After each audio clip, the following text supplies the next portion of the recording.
It's just a quick update from my last video on my RO unit. I've actually gone ahead and fitted the self-piercing clamp onto the cold water supply just underneath the kitchen sink, so I can isolate it from there when not in use, but I could even leave that tap open and just isolate it using this valve here, ball valve, and then still isolate the rest of the system when it's not in use on the other valves. But what I've also done now is I've taken the longest length of blue hosing I had, just so it doesn't clutter up the kitchen too much. Then I've just run it into this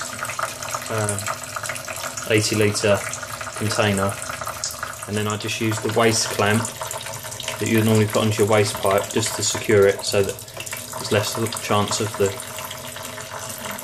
hose coming out and going all over the kitchen floor. So I've just drilled straight through this side as well. It's nice and tight, it's not going to go anywhere. And obviously because it's in the kitchen, we're in and out, I can keep an eye on the level. Eventually I want to get a bigger bin than this, maybe a 120 litre bin, and then stick a float switch on the side and then interlock that with the pump. At the moment the pump's off. I haven't actually got the pump running because I just made up a 25 litre container there, so the pump's not running at the moment, and that's just coming through the mains. Pressure's about see if you can see, it's about 50 psi, just under. And then if I turn on the pump,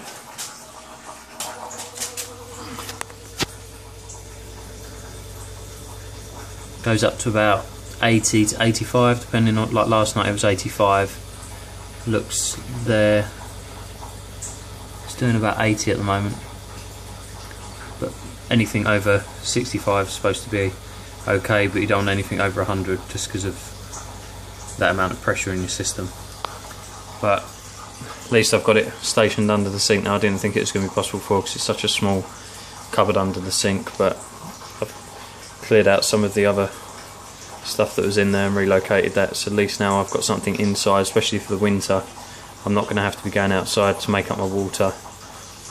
This is going to work out a lot better for me, and then maybe just improve the system in when I can afford to, with the float valve, so it can automatically switch off. Maybe a pressure switch on the pump, so the pump automatically switches off if it loses water supply and the pressure builds up. It will switch off automatically just to avoid damaging it. But like I said, I've run the pump for an hour or 40 minutes to an hour already this morning, so I'm just going to turn the pump back off again. Let that drop down to 50 psi, just under 50. Run that let the pump cool down for an hour, and then switch it back on and remain like optimum production again. Alright, cheers.